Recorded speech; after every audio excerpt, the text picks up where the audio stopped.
So, the small town of Penton, Penton, sits at the mouth of the Gull River. It's enjoyed a fair amount of wealth in its long life. It's got like excellent boat links to the capital of Torland, which is a huge stinking city named Aegiri. Torland and Aegiri are ruled by a council of nobles, each of whom have climbed to their position of status through nepotism, wealth, or simply blind luck.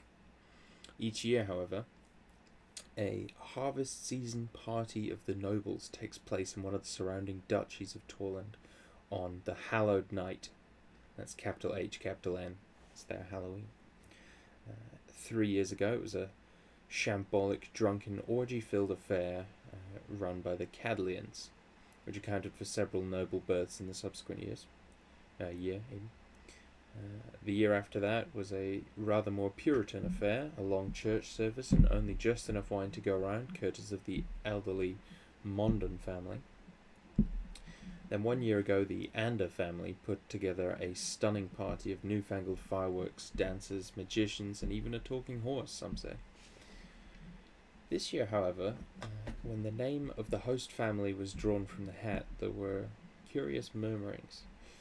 The Vrain family are rarely seen in their ancestral home at Penton, and by tradition, that is where the hallowed night party must take place. So, with some reticence, the Duke and Duchess Vrain departed their comfortable townhouse in the capital to head back to their castle and begin the preparations. You three have found your way in, one way or another, and now stand in the large ballroom of the castle. There are great pumpkins lining the walls, traditional orange and black draperies hang all across the banquet room, dishes of every kind lie out on massive tables around the outside of the room, pies and potatoes, fruits and fondants, pastries and poultry, all manner of dishes laid out for consumption. Speaking of consumption, the quantity of food is nothing compared to the quantity of wine, crate after crate of bottles being purchased, such that there are a dozen or so bottles per guest. The hosts stand at the northern side of the room wearing complimentary black outfits, complete with small but tasteful masks, surveying the guests below them. Duchess Matilda Vrain looks austere and powerful, while her husband stands slightly stooped beside her, noticeably tired and unwell. Dozens of folk dance about the room, while still more talk animatedly, discussing everything from the pert bottom of the waiter serving them to the economic factors that led to the arable produce crash of 991. It's a carefully planned affair, and the servants make sure to keep the wine and food flowing as best as possible. So, I will take this moment to ask each of you to describe your characters and what you might be doing. And Could I just get the name of Mr. Vrain? A stooped man. I didn't describe his name, did I? His name is Artem. Artem Vrain. Nice. Artem Vrain. How do you spell the last name? Vraine. Oh, I didn't get the E Nailed and it then in the your I. brain. I didn't get the I. Got that Straight brain. brain. It is brain, like brain, but with a Victor. Yes, an E on the Okay. end. Oh, an E on the end. I'm just Okay. going to put that whole spiel in the chat so that if It was a very nice spiel, sir. Yeah, I enjoyed the yeah. spiel. I would like to have it. Treasure It's it, there. always. Yeah. Yeah, I was quite pleased with it actually. I haven't read it since I wrote it, so. And I don't normally go in for sort of writing like box text, but I didn't really know where to start, so I just thought I'd go, and then I know it sort of just happened. So It was good setting the scene. so. How would you like to start? Yes, we'll start with you, Vincente. Vincente Ducale. He is an elegant, pale, quite young man, sort of like early 20s. He has an air of, I don't know, belonging a kind of like a confidence, talent for just kind of, I don't know. It just has this kind of air of being great, talented, confident, beautiful, slightly like chiseled features, relaxed, and he's in this sort of gorgeous patterned, dark, possibly like kind of silky top. You may, if you may be able to see like there's like more practical kind of leather armor. Sometimes parties get kind of wild, and unless we weren't meant to bring armor and weapons No, to you this can. thing. But yeah, it very nice, tight fitting. Yeah, he's beautiful.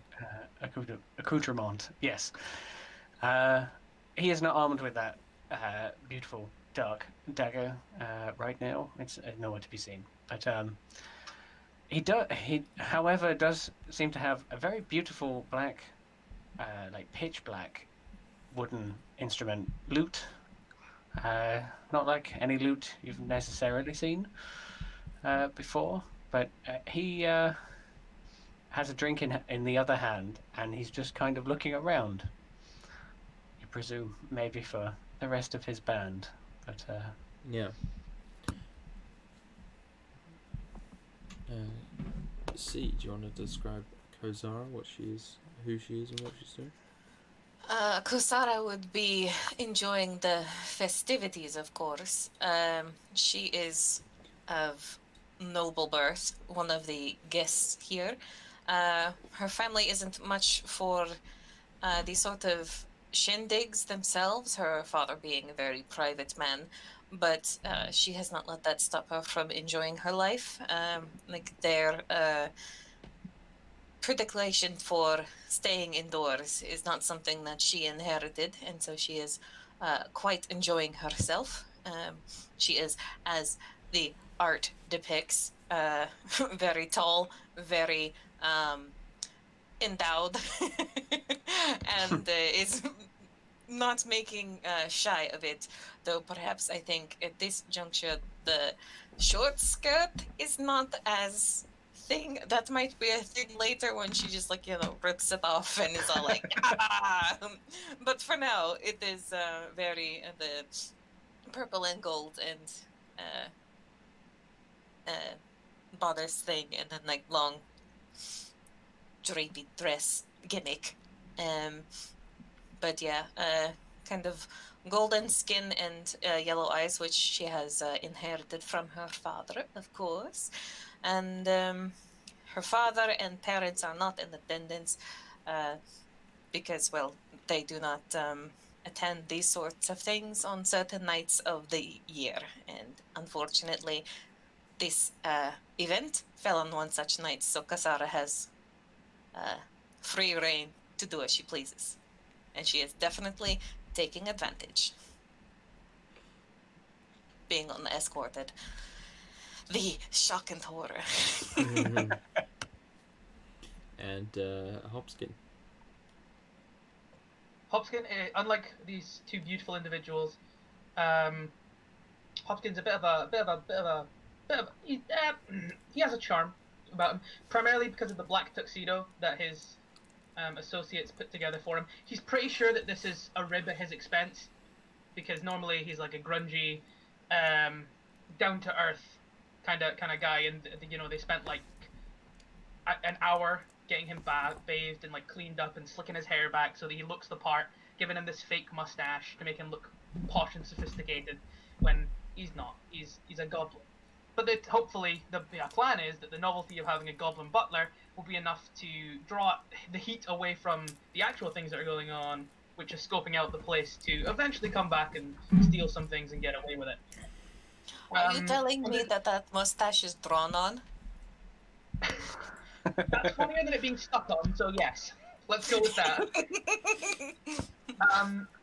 He's not completely defenseless, though. Underneath his underneath the black tuxedo, he has very simple leather armor, which makes him look slightly chunkier, which sort of adds to the illusion of being a gross dwarf who's had to be very much cleaned up for this event.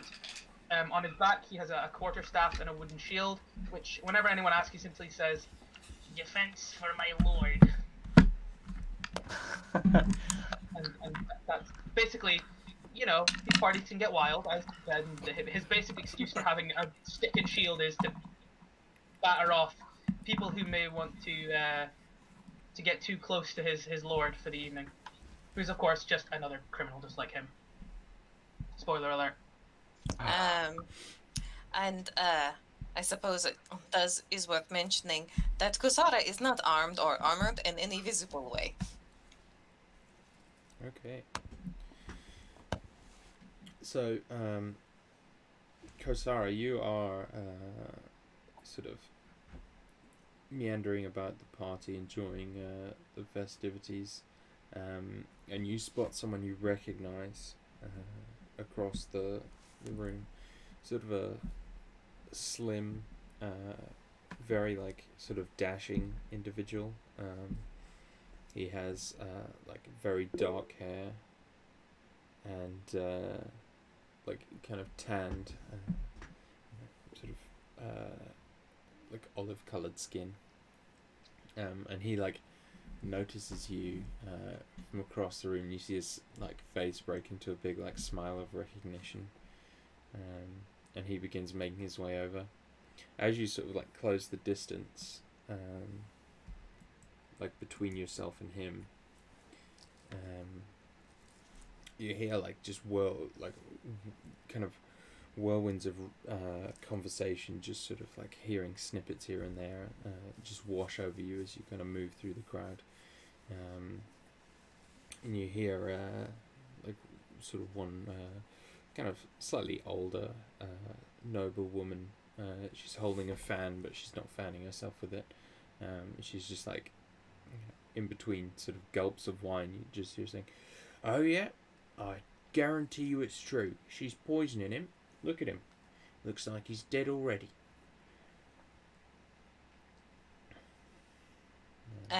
Yeah, Kusara will kind of glance in the woman's direction to ascertain who she is talking about.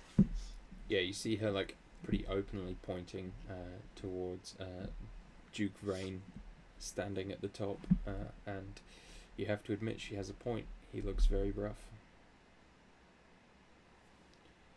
Have I ever seen the Duke before? Yeah. Has there been a noticeable decline in his health from the last time I've seen him? Last time you saw him, he was in perfect health. Yeah, Kusara will kind of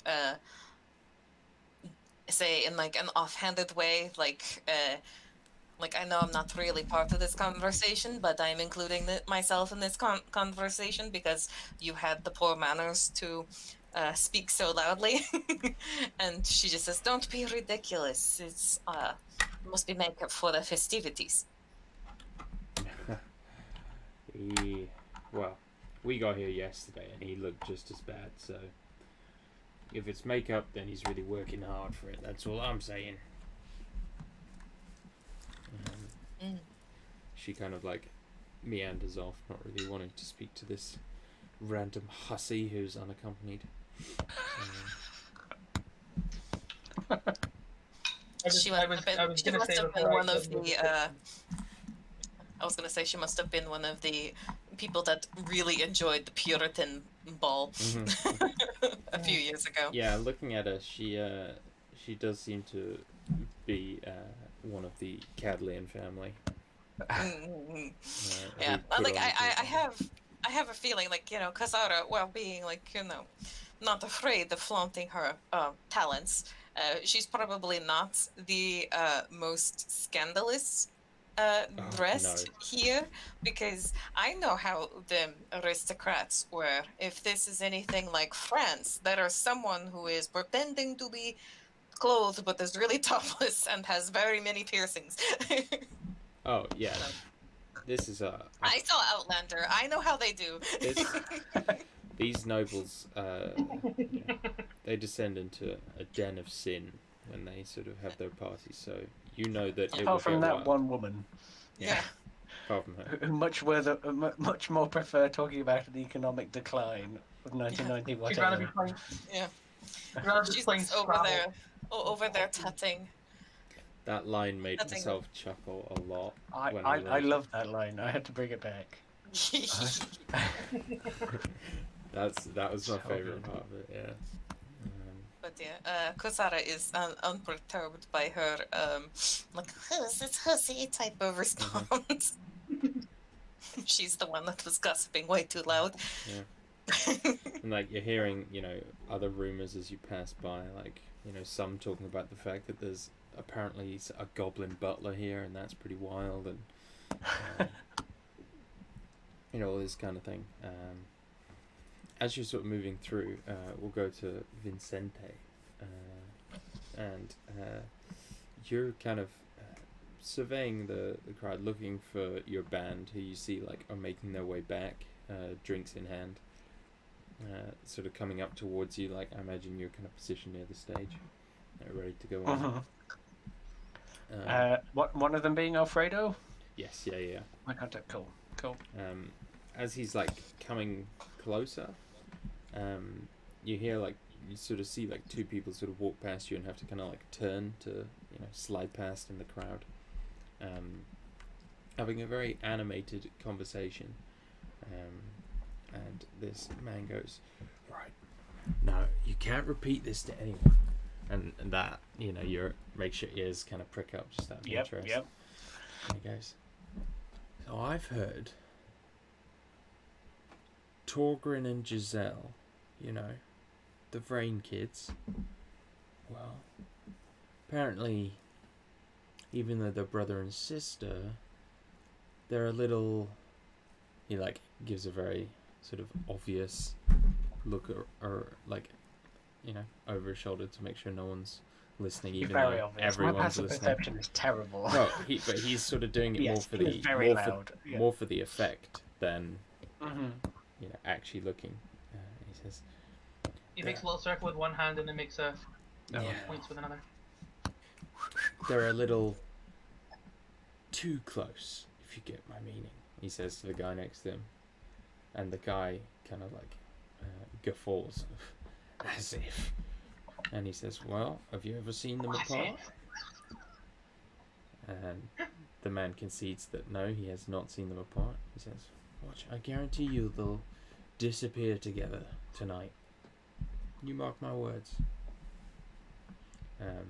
Your eyes, Vincente, like kind of hover over to the Vrain children.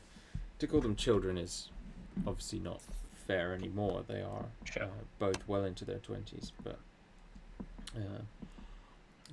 Torgrin is quite like his father.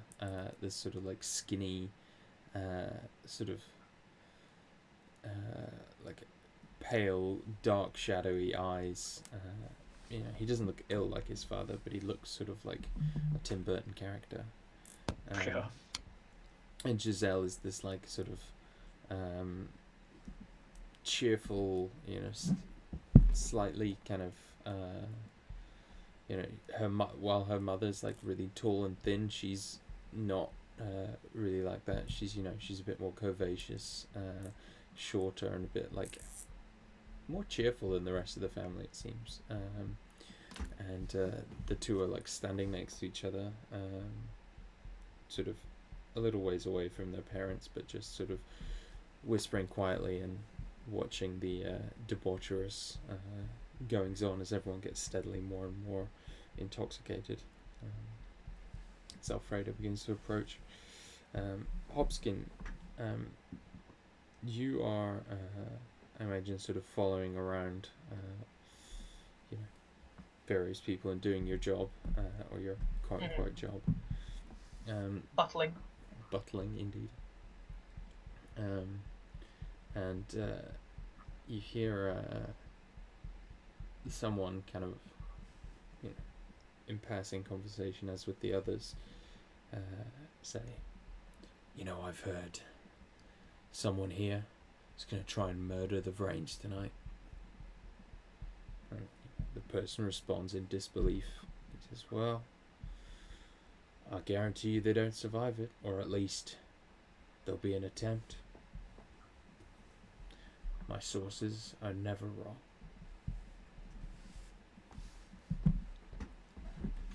That's guilty as fuck. Says me in my head. Kosara, you see Finnan kind of like sort of slide out from the kind of crowd that he was trying to get through and appear before you, like big grin up at you. Kind of inclines his head formally. Lady Kosara.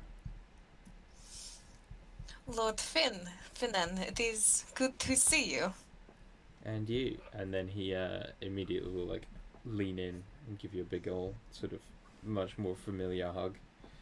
He says, "It has been far too long." I agree. It is good to have the night to myself for once. Kind of raises an eyebrow. The parents stayed at home, so there will be no disapproving eyes tonight. Oh, I'm sure there'll be many, but I don't let them bother. None that I care about then. She chuckles. Yeah, he grins. And we'll kind of lead you over to like, refresh your drinks.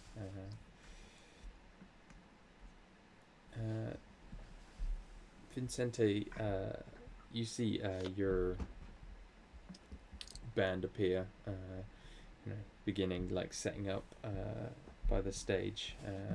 Alfredo kind of comes over and claps you on the shoulder. Very like dashing. I imagine he's got sort of like really long, luscious hair. And he kind of has this like pencil mustache, very like Inigo Montoya, I'm imagining. Sure. And he says, "Tonight, my friend, we are going to make sweet music, and then perhaps some of us will make even sweeter love." And you see his eyes kind of flit over to the Duchess. This is quite the gig you've managed to get us. And I'm certainly in for both of those. Both the music and the love. And he looks across these nobles. Well, I've heard some freaky stories about these nobles. They are, even though they are high society, he says, like doing finger quotes with his hair. Says, "They're the filthiest of all of us. I can assure you of that." Yes, funny that. When you can afford, all the protection and the doors and the thick curtains, you can do a lot without other people knowing. Yes, I suppose. Or at least they think they do. The only thing more important to them than their privacy is their money. But they have both in abundance, and they are giving a little of each to us tonight to entertain them. So let us get them in the debaucherous mood, shall we? I'll kind of like, I don't know, pick up a flute or something. I have no doubt we will. And there's like a little flare, as basically he's like non-combat, like casting shillelagh, like on his lute is definitely looking more like a guitar. Like it's got edges and points, and is very unusual. Some might say, other worldly. You get a lot of eyes kind of wandering your direction. Why don't you give me a quick perception check just to see if anyone like will mention or notices? Oh, excellent! My speciality. I can do a lot as long as it's any social check you want from me. That's a 10. Yeah, you notice lots of people, but who they are is unimportant to you. You're sort of getting ready to go on stage, I imagine. And as you kind of get up to begin playing your music, you got like a good view out over the crowd before you, and you know, you see like loads more animated conversations, some like heads kind of leaning together, some people arguing, you know, and you can only imagine based on the things you've already heard, like some of the wild things people are talking about. But why don't you give us a quick description? It doesn't have to be super in depth, don't worry, but of like what the performance is like. You know, what's the vibe? Well, I would imagine the vibe like suitably gothic, and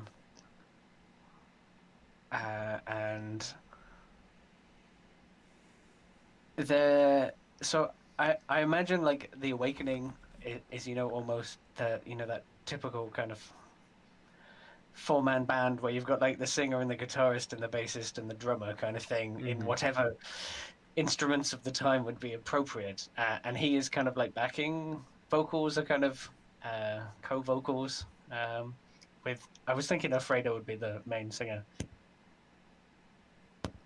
and it is that kind of I don't know, as close as you can get to sort of dirge metal if that's appropriate to this Halloween, but there is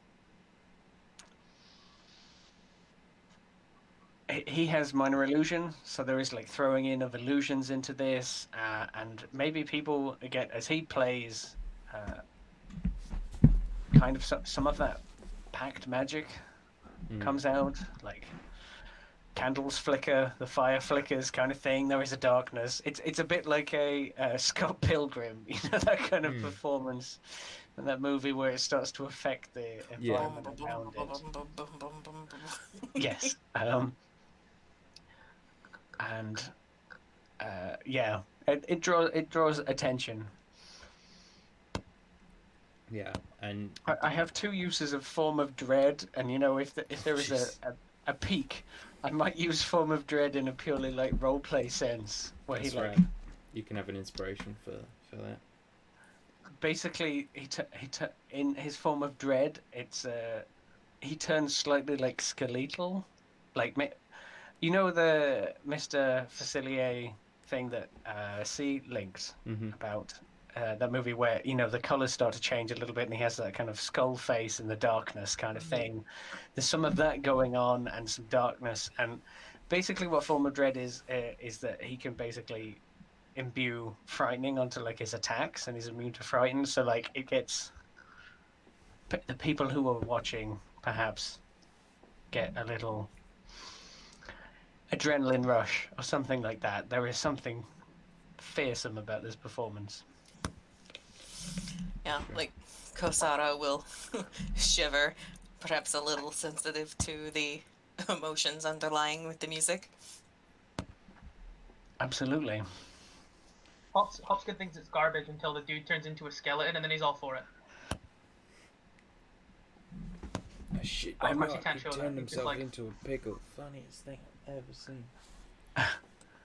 I imagine this kind of like the flicker, you know, like when he's like really singing into the chorus or something, like he gets even more and more skeletal and that kind of dark energy is almost coming out again. And then like it kind of pulls back a little bit and then goes again in like these waves.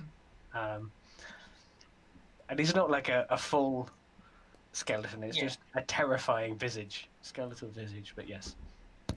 And as before he starts, it's like he says under his breath in Goblin, "What a pretentious prick," and then when you start doing the cool skeleton stuff, he's like, oh, "Okay, no, this is cool. I like this." He is both cool and a pretentious prick. You are right on both accounts. He's how I see myself, but I only have the pretentious part of it. Yes. For instance, one of the reasons I did Warlock, I took the invocation aspect of the moon, so he doesn't have to sleep. So basically, he can party all night. That's or fuck all night, like. You people. Damn. I love that invocation. Yes. I was like, that's right. Yeah, so as your performance comes to an end, you know, there's clapping and cheering and all that sort of thing. And I guess you kind of step down off the stage, you feel a sort of claw-like hand on your shoulder. and you turn and probably look up at the Duchess. She is like extremely tall and wearing, you know, like vertigo-inducing high heels, and she's got kind of one eye, like black eyebrow raised, with a sort of like, you can tell it's like a carefully like sort of manicured, chosen expression of like mild interest, and she says, "That was quite a performance." I mean, that's why you hired us, right? We got the vibe. I believe you did, yes. She speaks with this like slow, quiet drawl that makes you kind of have to like lean in slightly closer to be able to hear what she's saying. He probably is doing so. And you can feel like, as you do, again, the sort of her careful plan, like you feel like a hand coming to rest on your hip, and she says, "I was rather wondering how you made yourself turn like that. Is it an illusion?" Some of it is, and he like will open his hand, like reveal his hand, show his hand, and he'll minor illusion like a skeletal quality to it. I've never heard But- it pronounced skeletal before.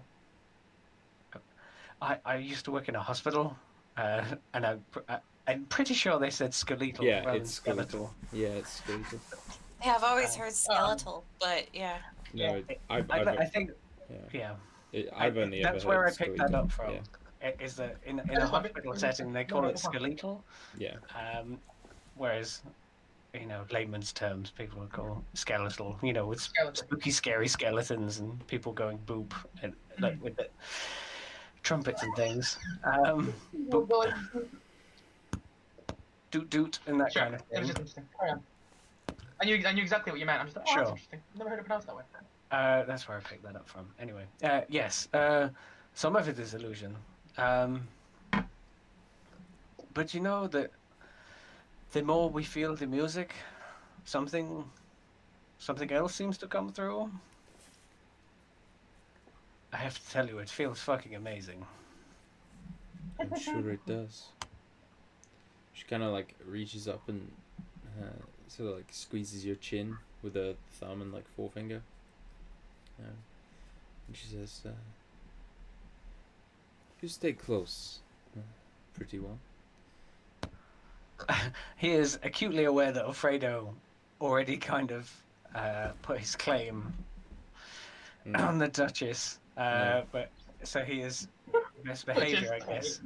Her husband's also like, 10 feet Sure, away. sure. But debauchery and all that. Mhm. We are not going anywhere. If you want an encore,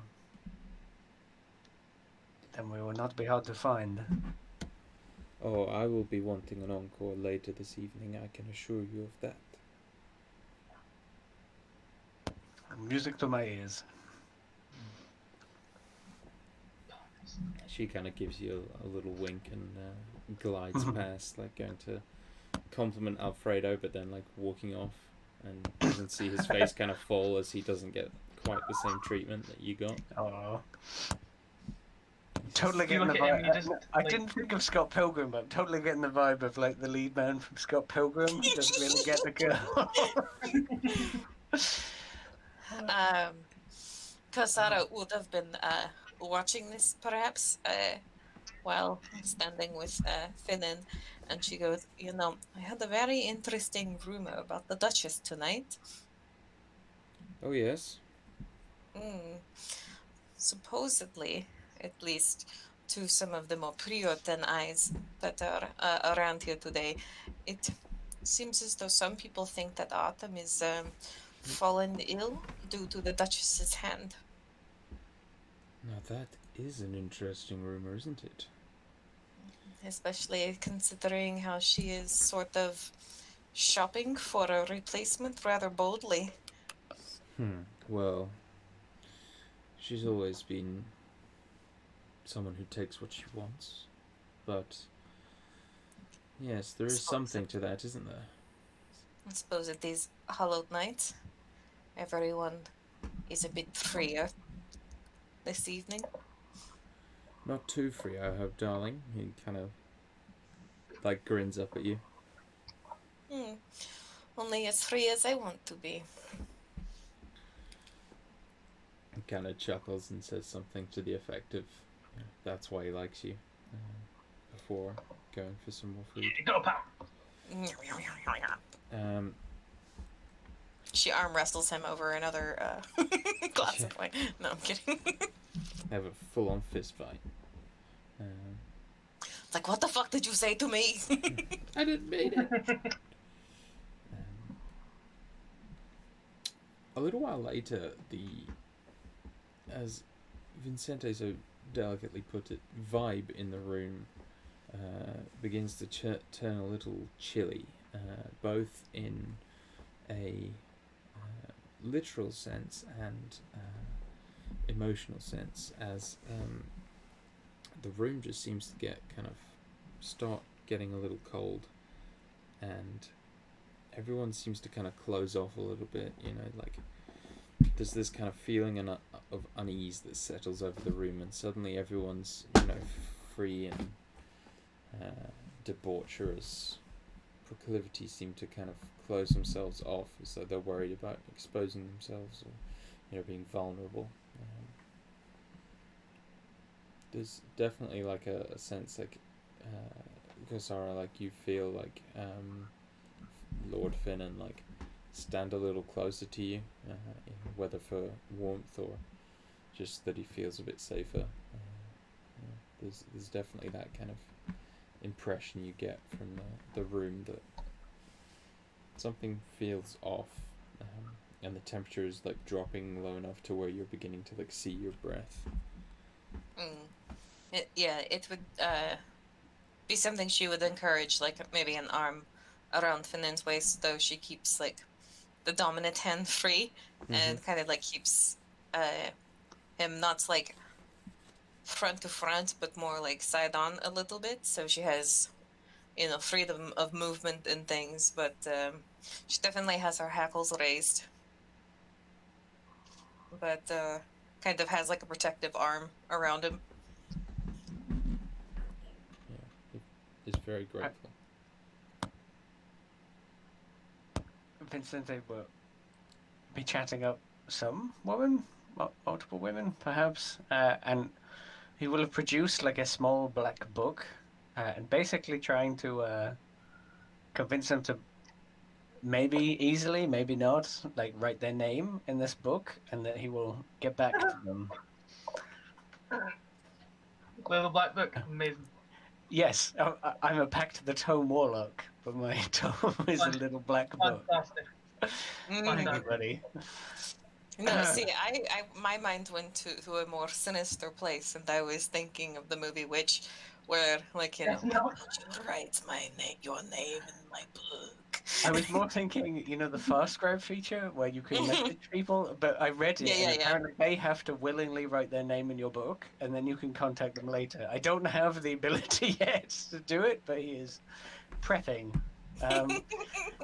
So yeah, he is gathering names on different pages or something of this little, relatively innocent-looking black book that they haven't seen the pages that are all the kill, or tentacles or something.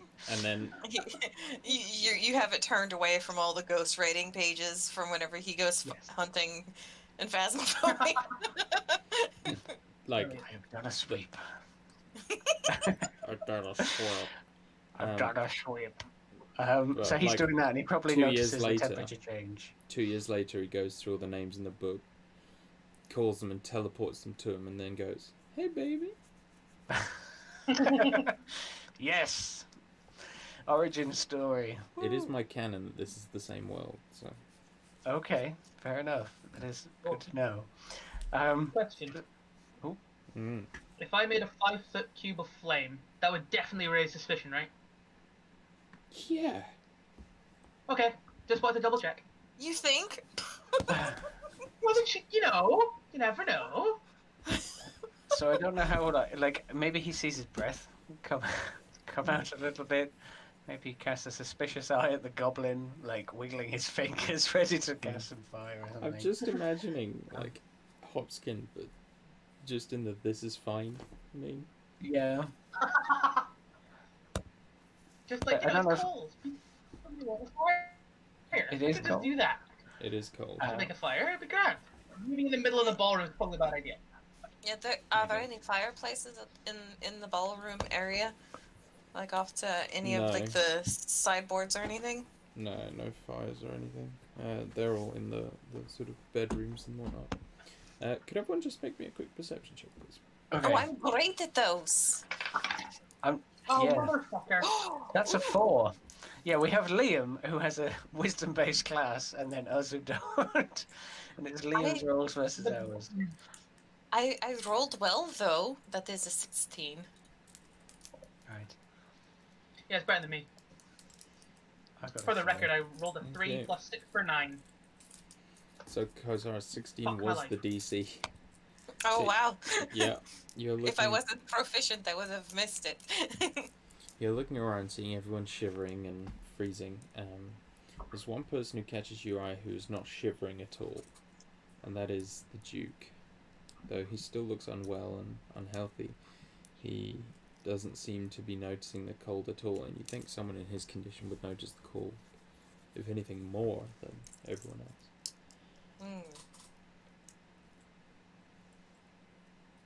She'll point it out to Finnan. So perhaps we should ask our host if we can relocate to somewhere warmer. His guests seem a bit chilled. Yes, it's rather strange, isn't it? Bloody freezing. I'll go speak to him. All right, hurry back to me, she says, giving him like a little squeeze as he goes, and then like wandering over to like edge of the crowd just for narrative's sake. I'm going to say it's near Vicente and the band, just because lots of people over there, so warmer, I would imagine. As you're watching Finnan cross the room, you see like just in front of him in a sort of slightly open space, kind of, like I was going to say clearing, but they're not forest, but like a kind of open bit in the middle. You see an apparition appear. It's that of an elderly woman, bone thin. She could be a skeleton, but you see like stretched skin over the sinew, or over the sinew and like the joints. Her arms are like clearly broken and like off at weird angles, and the same with her legs and her neck. Her back is like bent so that she kind of like leans to one side as though her spine's been snapped, and she's just kind of like hanging like a puppet on half-cut strings.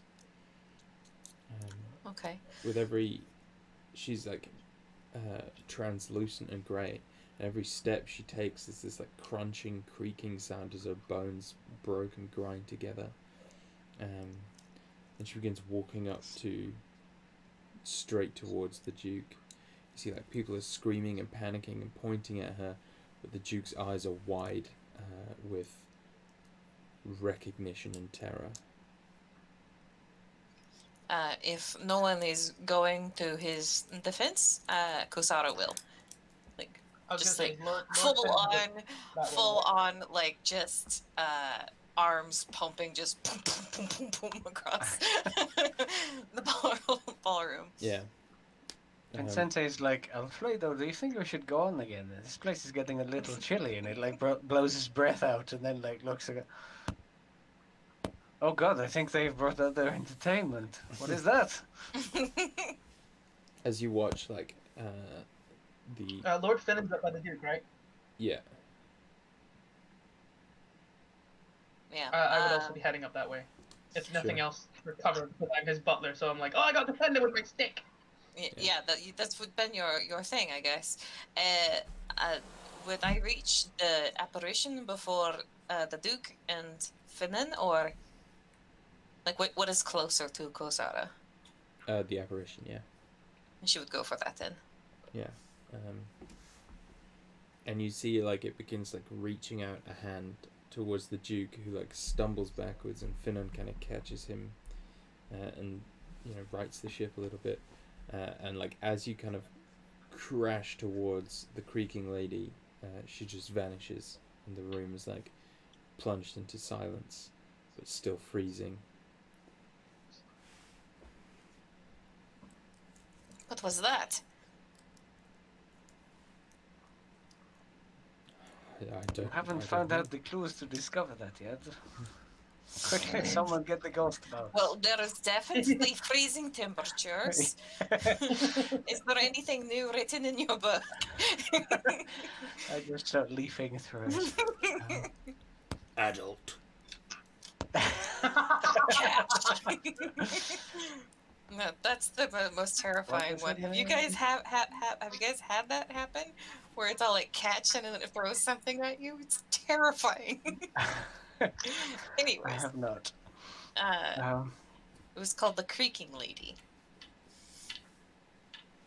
She was creaky. Mm-hmm.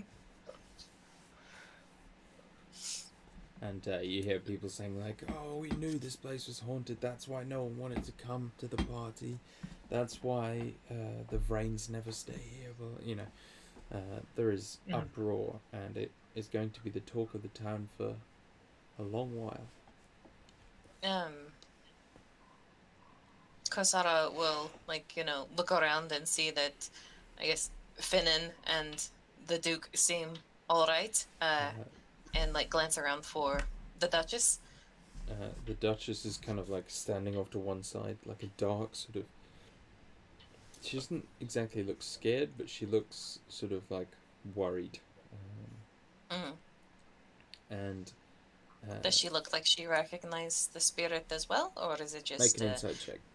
Oh, I am not the greatest at those, and also my accent has shifted into Abrashmina slightly, so I need to adjust that slightly. That is a 10. Hard to read. Yeah. I am not proficient in insight. Yeah. And you see but, like... she'll... Oh, sorry.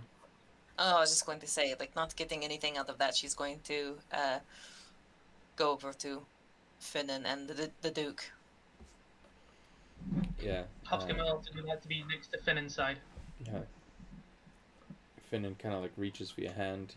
His own hands are freezing, and the Duke is just kind of like staring straight ahead, like kind of almost like he slipped into a fugue state.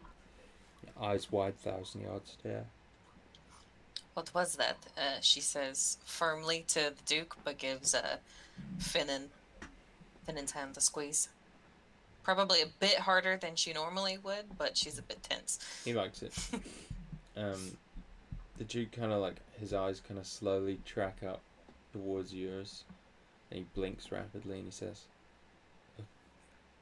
a ghost. Of who? I don't know. It certainly seemed like you did. He kind of shakes his head and like turns away. I don't know. I don't. Do I need an insight check to know he's lying, or? I don't know, do you? Natural 20. He is lying. Yeah. Or 19. He's lying, yeah.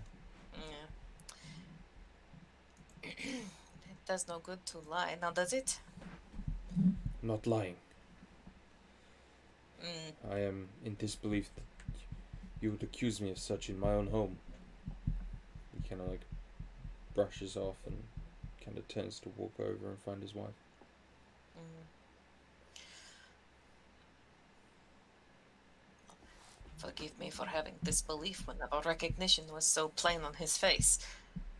She says, like, in that courtier, I'm not talking loud enough for other people to realize it's a conversation with anybody, but she's totally saying it loud enough for anyone to Yeah. hear. Finnan kind of nods sagely and he says, he was rather cagey, wasn't he? Well, I think that's as good a time as any to get out of here, if you want it. Kind of glances up at you. To leave the party. Hopkins nods beside him, thinking he's talking to him.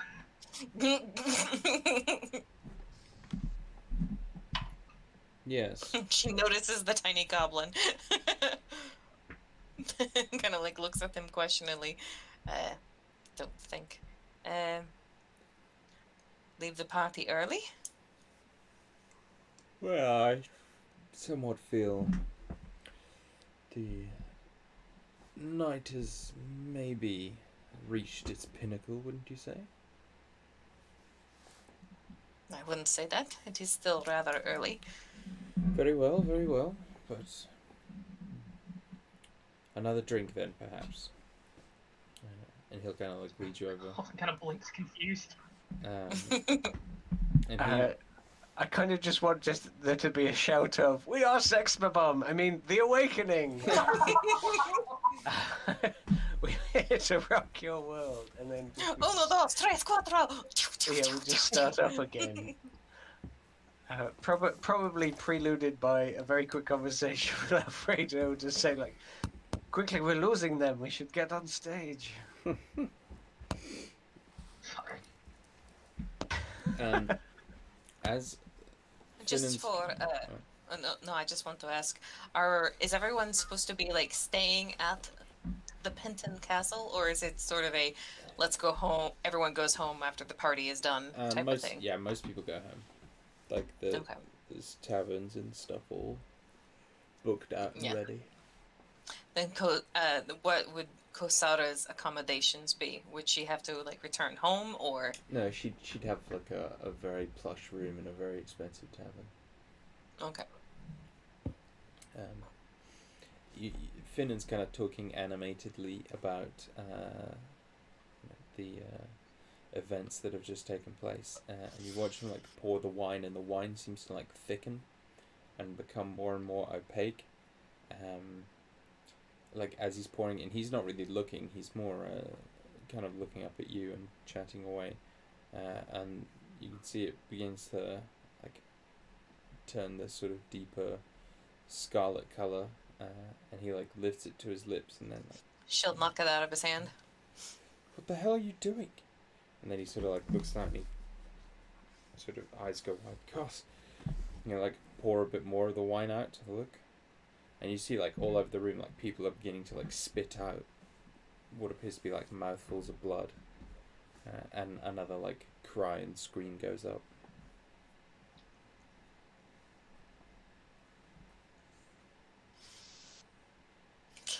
Lord, we go.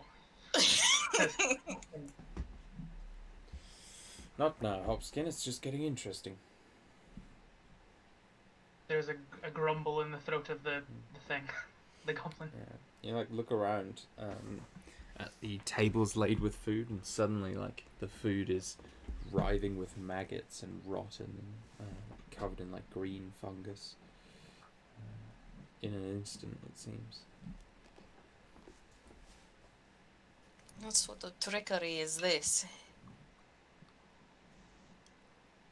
I don't rightly know, but well, That it's was a different voice. Hopkins literally like hearing his accent again. Hopkins What? loudly goes.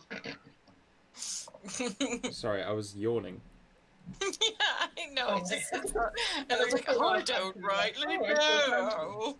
I don't rightly know. It seems rather appropriate for the season, though, doesn't it? You know, like dip a experimental finger in the wine and kind of taste it to see if it's an illusion. Kind of like coughs a little. No, that's very real. Why would you do You're that? an idiot. Hopkins says you're an idiot under his breath. It's a nice thing about Slowly you playing a feeling it. goblin, Liam, is that all of your little side remarks can be in character, and it's totally fine. The facade is slowly starting to wane on Hopkins. He's starting to lose. Originally he was like, Lord, we go. Because he's like, oh, he's my lord. Now he's like, you're an idiot. Like, yes, you're lord, but you're also a fucking idiot. He kind of leans in and he says, well, to you, Kasara, and he says, well, maybe I just wanted a taste. There are much nicer things to stick your finger in a bad place. Ooh. No. Okay, crazy. Wow. Wow! He kind of Holy shit! he like reaches up and kind of like, you know, strokes your cheeks with his thumbs and like pulls you in for a kiss, and he goes, never change, Kasara.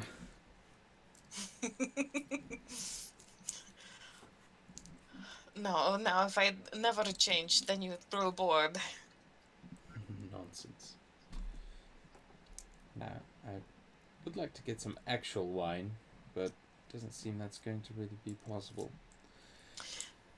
Doesn't really seem like the party will be going on for much longer with all of these, well, I don't know. She kind of like looks around. Is everyone all like, ooh, it's like a murder party vibe?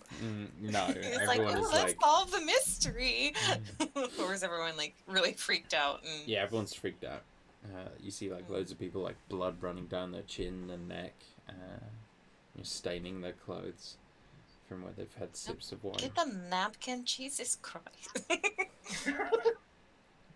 And suddenly Hopkins like... taps his lord on the Go there. taps his lord on the shin. Says, Lord, speak over there. And he like nods his head away from Kasara. Kasar like raises an eyebrow and gives him a look like you let your help speak to you like that. One moment, darling. And he'll turn and follow Hopskin. There will be an eye roll, and Kasara will Once they get, like, decently stomp far- off a little bit. Once they get decently far away, Hopkins will say, I didn't sign up for this. And what did you sign up for, Hopskin? I signed up to stalk this place, and I didn't sign up for ghosts, and I didn't sign up for you to get to flirt with your girlfriend. The whole reason we're here is to find stuff to steal, right? Well, that's the whole reason you're here. The whole reason I'm here, aside from getting you in, is standing over there in a very fine purple dress. So if you don't mind, I'm going to go and, how did you put it? Flirt with my girlfriend. Fine. But if If you wind up eating maggot-infected pumpkins, don't come crying to me. And he just says, but if you really are insisting on going home, then you can go and prepare my horse, and we can leave.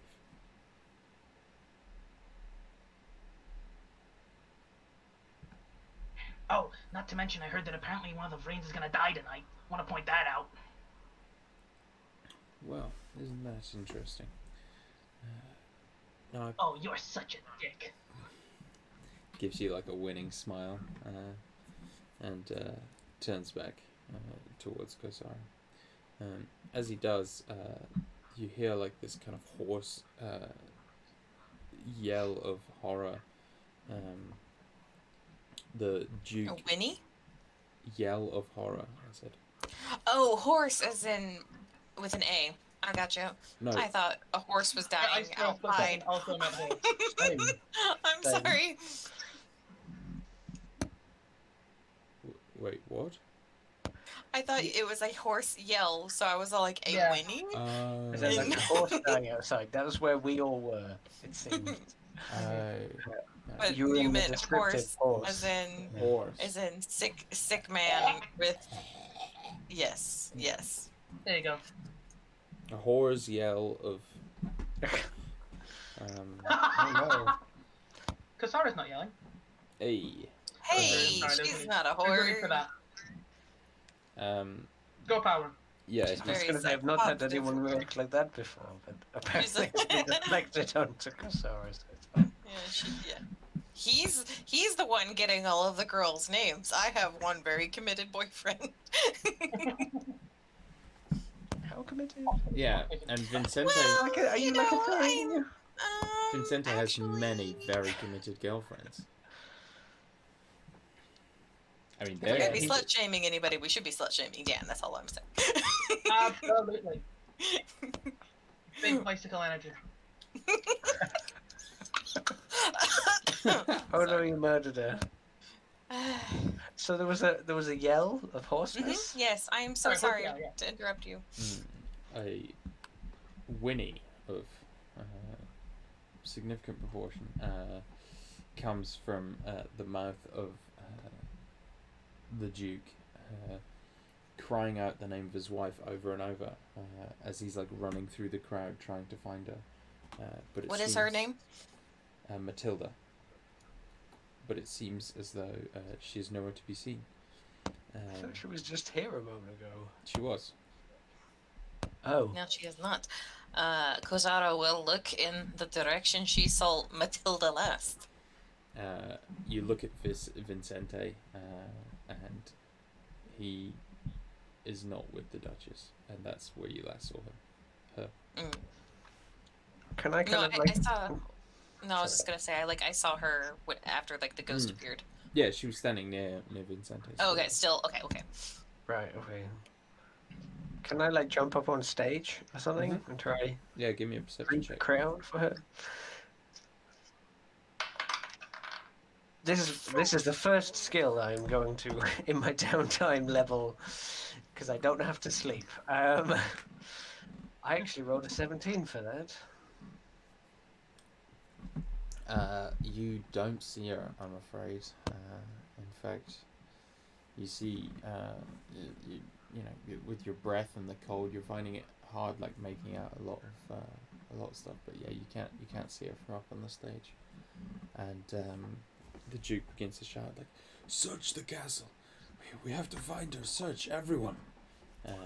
And like the sort of the dukes and duchesses, lords and ladies, suddenly having to do a day's work for once in their lives, all begin tottering about in their very sort of impractical garb, beginning to fan out through the castle and search, it seems, or at least making way to do that. What would all of you like to do?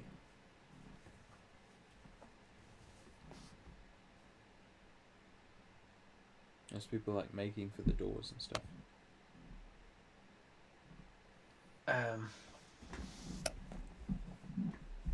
Are they leaving, or No, I just think that's like searching. going through the? Yeah, they're like going. house. Yeah, they're about to start going through the house. Yeah. I guess. Kosara will find Fennon to do the searches, I guess. I'm gonna sit on the edge of the stage, just for a minute or two while everyone sort of files around, and basically have a conversation with Alfredo. Are we meant to do this too? You know, I would think, as the person most likely to get her out of her dress tonight, you would have a vested interest in finding her, but I guess he gets the sass from her. Hey, I didn't do anything. She came on to me. yeah, that's what you always say. They all say. And he kind of like holds his hands up. Okay. Maybe we should look. Maybe we should. We have to get a payment sometime. He grins and nods. I'll He, search the bedchamber.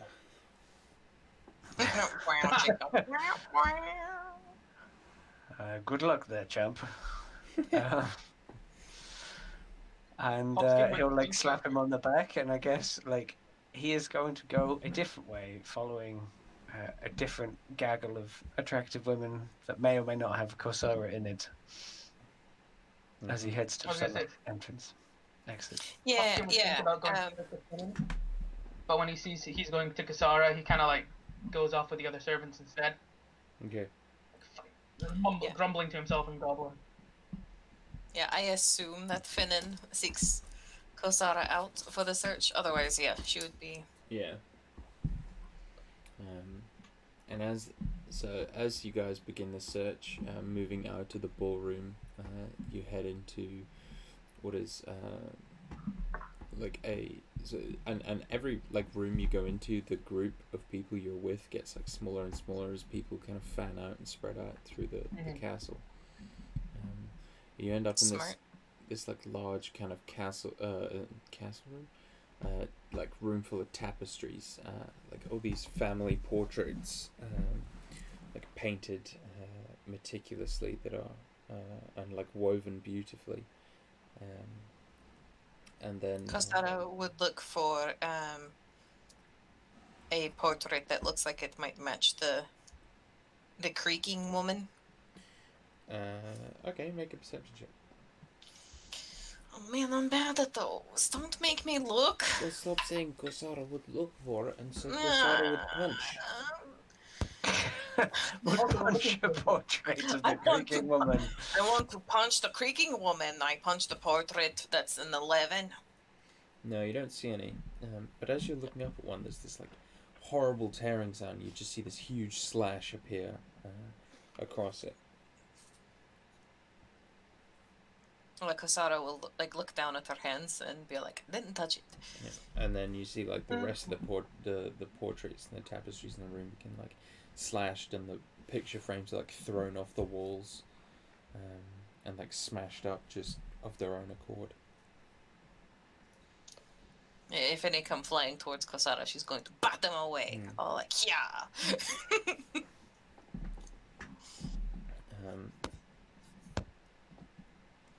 As you like continue kind of moving through the house, I imagine like just for the sake of the fiction, like you guys probably, and Finnan, and because Kosara and Hopkins would be with Finnan, like the four of you are probably like your group is I like the idea that Hopskin kind of went off to the servants, but somehow has wound up with these four. Yeah. With Yeah. like, And Vincente is doing that very artful thing of not playing favorites with any of like the his possibles by going off with any of them. So he's going off with the attached woman. There's definitely, like, as he joins you, it's him backing out of a room, basically going, if I could just get your name in this book, I can write down what we find, yes? I'm just getting big, like, Hercules vibes, when he's, like, got all his brand deals and everything. Yes. So he's just sort of popping in room to room and then kind of ends up in this group at the end of the wing or wherever we are. In the tapestry room with the tearings? Yeah, but like just moving out of that. Okay. You've been there, done that. It was a very interesting performance. Oh, you liked it, did you? I thought we were, rather good, and then things turned a little bit.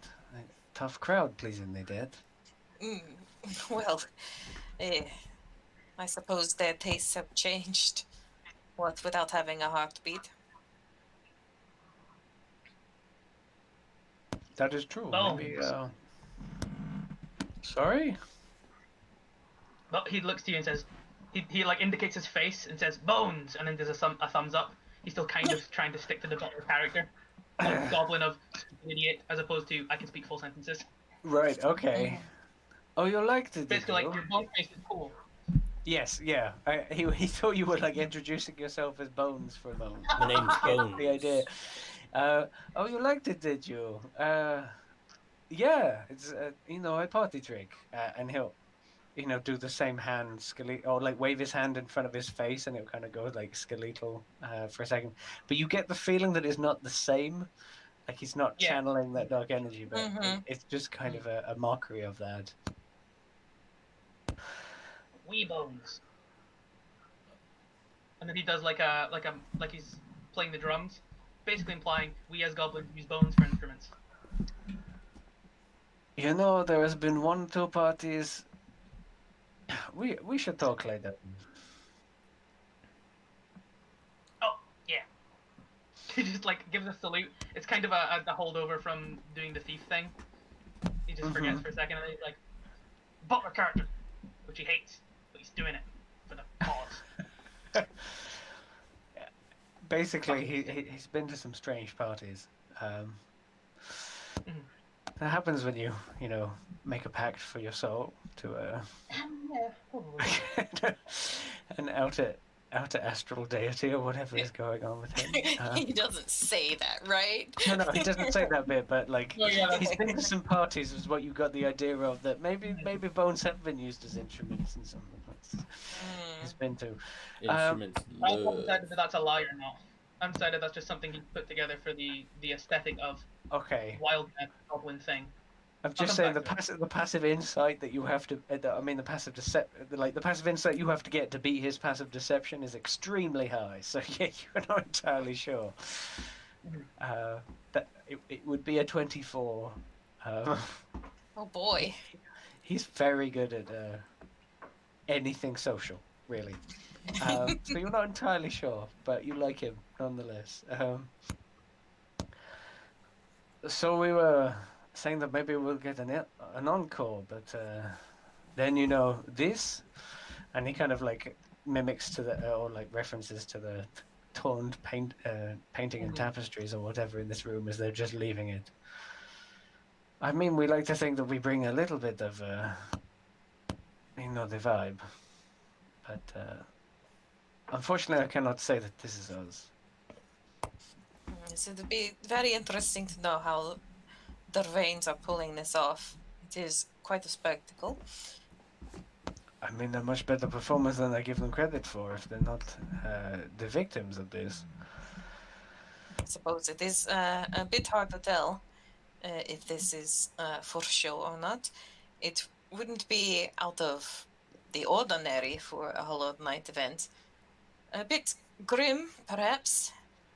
Oh, you've been to a few of these, have you? Not very many, no. Unfortunately, this is one of the few I've been able to attend, but I've heard rumors. There was, I have a little brother as a result of the one a couple of years ago. It's definitely like a quirk of the eyebrow. Oh, really? Yes. Are all humans fucking? Excuse me? Some more grumbling from the government. No, excuse me. I was He says speaking what in to you.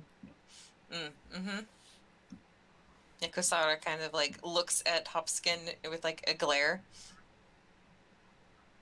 With like a "you're not fooling me" type of look.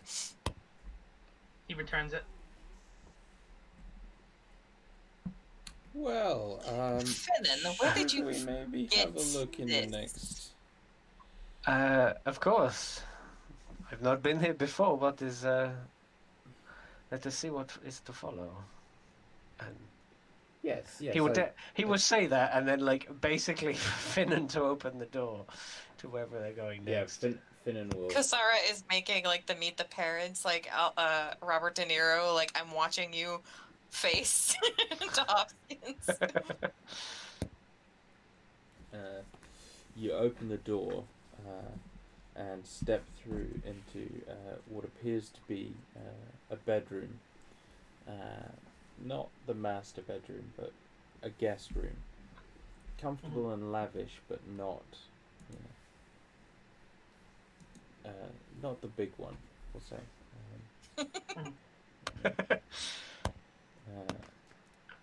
Jesus, cat. And as you do, you watch. You see that there appears to be a figure, like lying on the bed, like hands kind of crossed over her chest, as though she'd been buried. You know, the sort of coffin pose. You see a very pale looking Matilda frame. So before he catches the full situation, because his perception is terrible. Oh no! It seems this room is already occupied. Oh wait. Lady, la- Duchess, Lady Frame. Frame? Sorry. Words are hard. No response, I presume. No response. Does she look like she's breathing? No, she doesn't appear to be breathing. Quick, spare the dying. As You say that, I will move because I actually have spare the dying. Oh my. I move Amazing. forward for a second to touch her, but it sounded like you were going to say something. So as you're moving forward, and your spare the dying does cause her to begin taking breath again.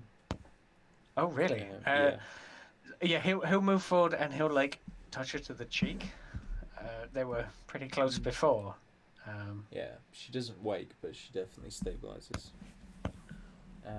So he'll probably hear the breath, I Yeah. guess. Being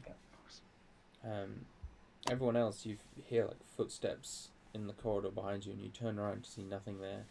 And then there's this like blast of cold air, and you feel as though someone has just walked across your grave, and suddenly kind of appearing now behind you in the room because of the way you're looking. The creaking lady appears, body groaning and croaking and creaking in pain, as and she begins like limping towards. Oh fuck! Sorry, I closed the thing. Vincente. Matilda? Yeah, Vincente. Oh, Vincente. Kosara will step in front of the creaking woman and feel like, what would she say? Hold, Spectre. I also Sorry. kind of want Hopskin to swing his stick into her back, the creaking lady's back. I was holding off on the punching for now. Oh yeah, I know. Oh, no. But Goblin's right you in do there. you. Ideally, in my head, I love the idea of Hopskin swinging for this lady's back. He misses and he cracks Kosara right in the gut. Oh no. Oh. That's almost a definite with Liam's rolls. Well, I'm assuming she's a spectre, so she isn't physical, so the stick would go right through her. You're going to bust my kneecap right open, and I'm going to punch you in the face. That's fine. TPK. From the barbarian. Honestly, I don't think it's funny. Anyway. That's the plan. Yeah, so Kosara says hold Spectre, and Hop Skin takes a swing. Yeah, give us a roll. Is there any response to Kosara impeding her? Okay. You're not gonna believe this. I rolled a 10, so that's 13. That is the AC you need. Oh, get in! My quarterstaff is currently non-magical, so I assume this for I'm gonna do more. Half damage. It would be slowed. Oh wait, It no, I am is- swinging with both hands, so it's slightly more. It is not half damage either. It is full damage. Oh. 5. Don't presume her resistances, Liam. Yeah, it's 20/20 breath. Anyway, yeah, 5. 5. Okay. Everyone else, what would you like to do after seeing this? Kosara says hold spirit. Does it appear physical? It appears to have some physical form to it. Yeah. But definitely, a spirit, but when it manifests, it does manifest as a physical thing. Mm-hmm. Based on the sound when it got thwacked. Yeah, then Kosara will try to grapple her. Okay. Give me a grapple check. Ooh. I'm not raging, so I don't have advantage. But that is a 25. 25, you say? Shit, man. Oh wait. Oh yeah. I'm She not got a- raging, so I don't. She got a 23. So you managed to stop her. Grab her shoulders and try to crack her back into the proper proper place. Mm-hmm. It lets out this like horrible like shriek of pain and anger, and will like turn, kind of try and twist in her arms and try and like scratch and claw at you. That's a 10 to hit and an 18 to hit. The 10 will miss, the 18 will hit. Okay. You take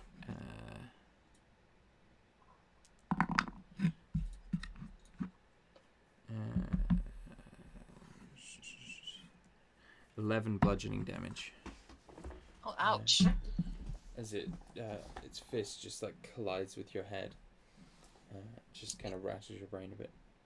Yeah, it's kind of like one of those things, like the ghost fist or elbow or whatever it is, like comes across like Kasara's face and like, you know, cracks her head in like one direction, and whenever like, you know, she raises her head again, her lip is bloody, but she's like grinning madly. It's like, oh, you shouldn't have done that. It's your guys' go And then again. she'll rage. Oh, I didn't get a. yeah. I It's was Vincente doing treating I was treating the spare the dying as you were. Oh, sure. No, your, that's fine. Your first turn. Are we just 'cause rolling initiative or? I figured there wasn't much point. I was just Okay, gonna let that's because fine. it's just me and you guys. So. Uh, Doing Andrew. it seems the Poddigresher is back, Duchess. Give me a moment, and he'll like pat her on the cheek, and then like She's turn. unconscious still, dude. She was breathing. He's just talking. Yeah, I know. It's a show. I know. Still got like probably like, you know, one knee on the bed, and he sort of turns, and he's got the guitar over his back or something, and he like holds out a hand, and I'm gonna cast Eldritch Blast, but effectively like in his hand appears the shadow dagger from his picture, and he's gonna throw it as the Eldritch Blast. Eldritch Blast. That is 14 plus 6 for 20. Not natural. You have advantage because she is currently grappled. I shall roll again.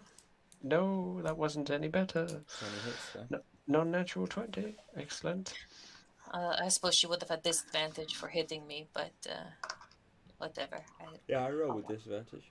Oh, did you? No. That is 5 plus my charisma modifier, because I have taken that invocation for agonizing blast, and that is 9 damage. How much? So 9 total damage from the agonizing blast as the dagger buries itself deep within her ghostly form. Indeed. Kosara slash Goblin. What's his fucking name? Hopskin. I was trying to say Gopnik. On you go, Katara.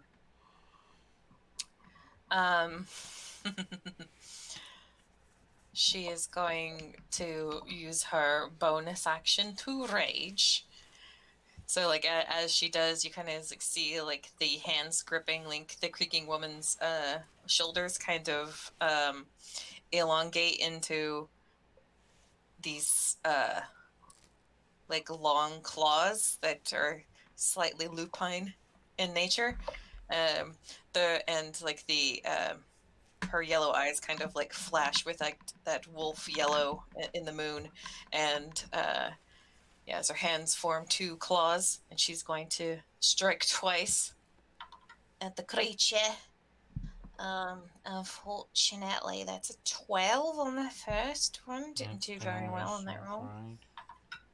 Uh, Do you not have that will be a advantage because third. she's grappled, or is the grapple over? I'm not sure how that works. Yeah, I don't know, Dan. Do I have Sorry, to what? maintain the grapple each time to keep the advantage, or because she's grappled by me, I get advantage? I don't know if it's a barbarian thing, but you don't get a grapple from it. You don't get advantage from grapples. It just stops their movement. It's restrained. Oh. It gives you advantage. Oh, she wasn't restrained. Okay. Yeah, so you grapple. So you can either shove for as part of the grapple check for 5 feet, or you can hold on to them, and it basically just stops them from moving. Oh, well, They then can you still wouldn't have had attack, and you can advantage. still attack. You, Yeah, I you wouldn't have attacked. I did wonder, but it Okay, doesn't make sorry, any that was me. difference. That was me misunderstanding the way grapple works. So, the But it second does one mean is that if you're holding them, you can drag them anywhere you want, but you move at half speed. nah. I wanna punch a bitch in the face with my claw. And it also uses one of your hands, so you're just punching them repeatedly with the same clawed hand, which is cool. Yeah. So, second one will hit because it's a 13, and 6 on the die for 12 points of slashing damage. Oh, very nice. So almost had it. Because I think it's only 2 extra damage. At this level for rage, yeah. Hopskin.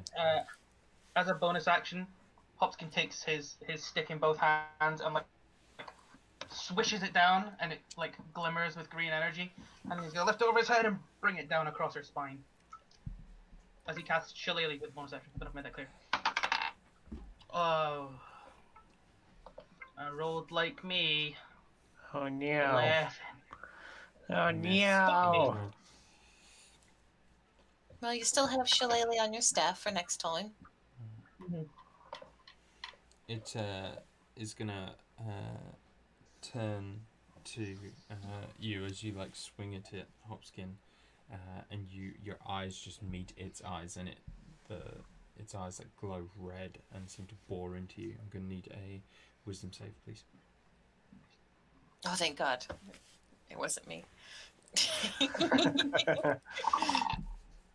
That is a 19. You succeed. You are not paralyzed. Oof. So that is going to be its turn, unfortunately.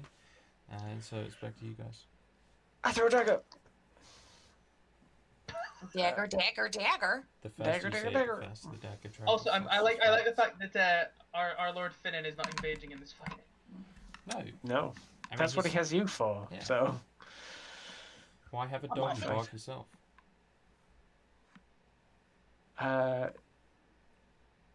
Yes. So I roll a 7, but plus 6 is 13.